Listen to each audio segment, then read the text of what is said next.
Organising information within a syllabus can be tricky. It's often the case that we'll organise it by what seems logical, or by what the SME has suggested, or by what the business says the process is. But I'm not sure about you, but I've regularly run into situations where we've gone with one of those options only to find that on the ground, when you speak to real people doing real jobs, that doesn't even vaguely resemble the world they work in. So to try and combat that, for the last year I've been trying out a couple of different UX research techniques around the structuring of information, and today I want to talk to you a little bit about card sorting.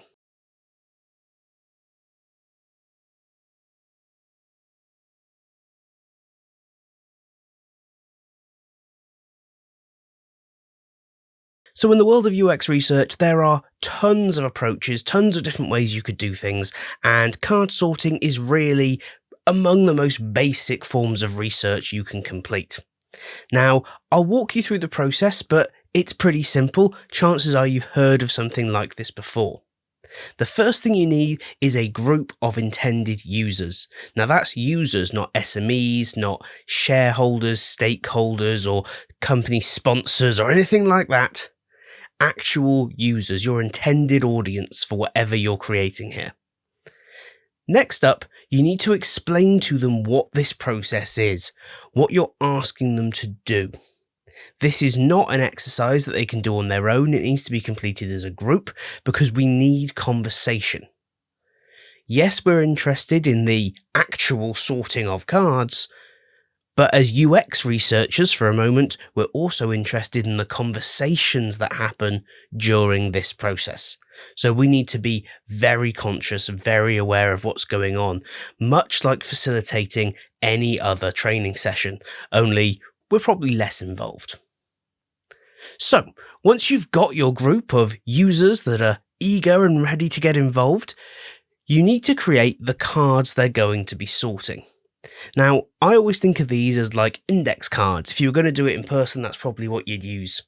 And on each one is a key piece of information, a process, something that's going to be quote unquote trained, something that's going to form a reasonable chunk of whatever it is you're creating.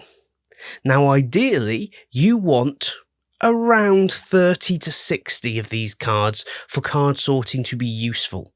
And that's why I say we're talking about courses and syllabuses, not kind of like one-off pieces of e-learning. Because realistically, card sorting kind of loses its effectiveness when you get down to that level of detail. That's where you really need to go into more specific kind of one-on-one interviews with your users. So once you've got your cards written up, you're going to present those to your user group. Now, your user group should ideally be kind of 8 to 10, no more than 12 people. Now, that's a lot of cards for not so many people, but you've got to remember everyone that is in your user group will bring an opinion.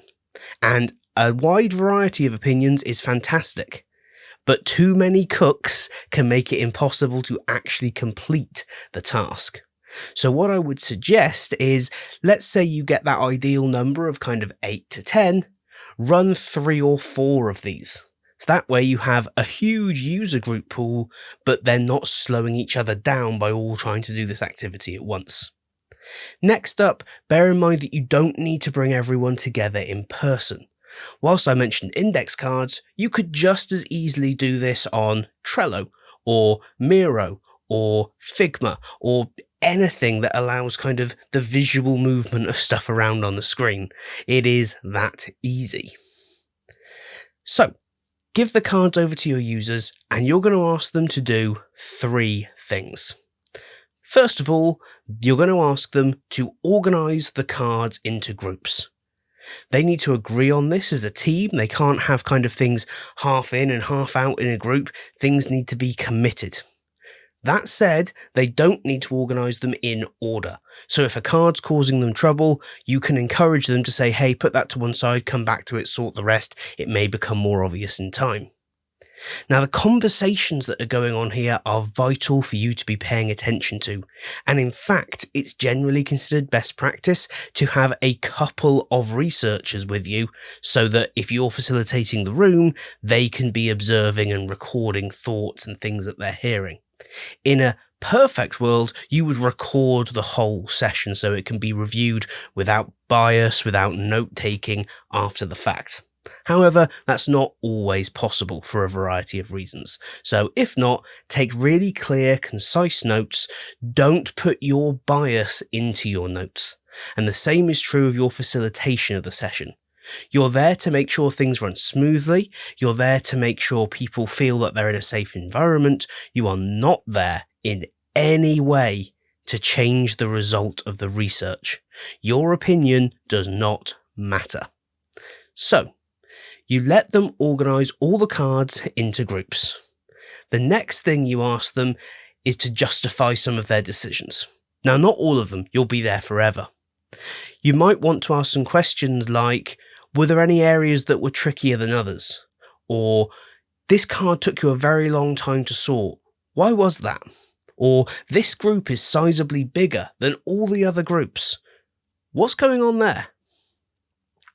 If a group has more than 10 cards in it, it is an extremely large group, assuming you've got that kind of 30 to 60 cards in your deck. So you really want to be considering at that point, if something's got 10 cards in it, is that a fairly sizable piece of this course?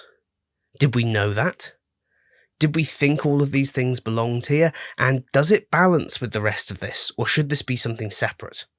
These are the kind of insights that you might not get from SMEs. Next up, after some simple questioning, again, questioning without judgment is vital there. You do not want to give the impression that you think they've done something wrong. They are, after all, rendering their opinion, sharing their insight, and that should be the foundation on which you ask. You question to understand, not question to challenge. So the second thing you're going to be asking the group to do is to name all these groups. Now, this might sound very kind of trivial, but actually you need to encourage them to name them based on what that group really is, what it represents. The name should encapsulate exactly why all these items must be in that group. That's where they belong because it's called this. And that process will cause people to kind of rethink some things. Bring up different issues where things might be connected in different ways. Perhaps look at something in a completely different way than how they did before. Again, whether you're observing or facilitating, make sure you take note of these conversations. These will be those little invisible threads that exist within a business, within departments and processes that SMEs very rarely remember, managers often don't know about, and senior leadership just couldn't care because it's not really part of the process. But they are what keep a business running. Someone's ability to cross over into another department to get support on something, to get something done quickly, so there's not a stop in production or a drop in contact center numbers. Those are the threads you're looking for in this exercise. So once the names are attached to each group and the groups are set, no more change going on, we need to go into our third and final stage, which is why. Why have you named them like this?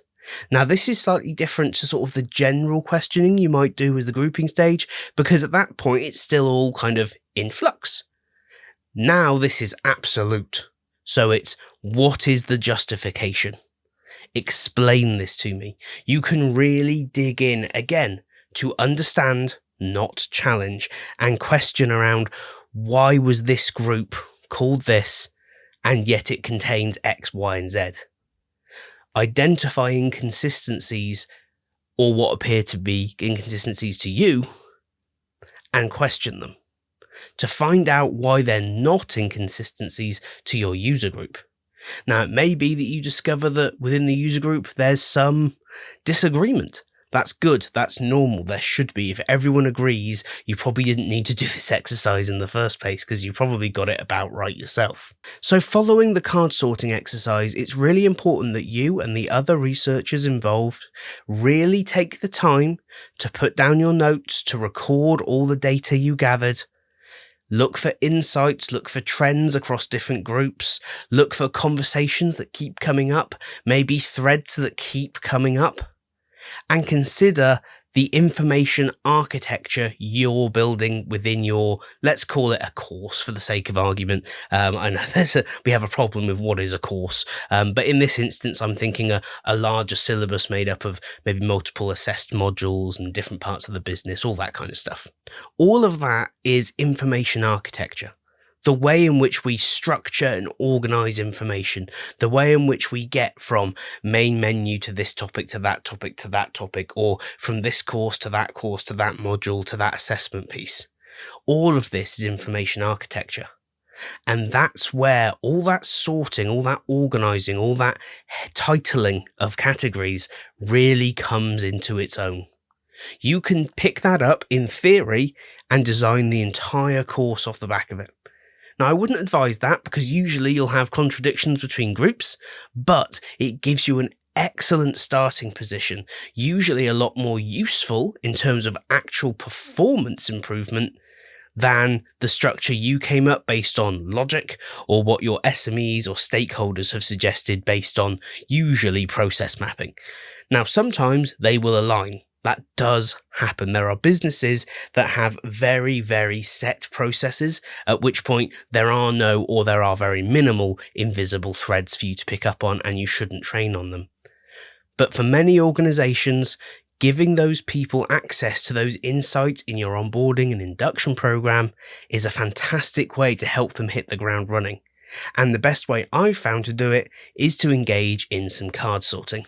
If you want to learn more about card sorting and other UX research methodologies, I would highly recommend the Interaction Design Foundation and UXL, two online platforms that teach all of this stuff.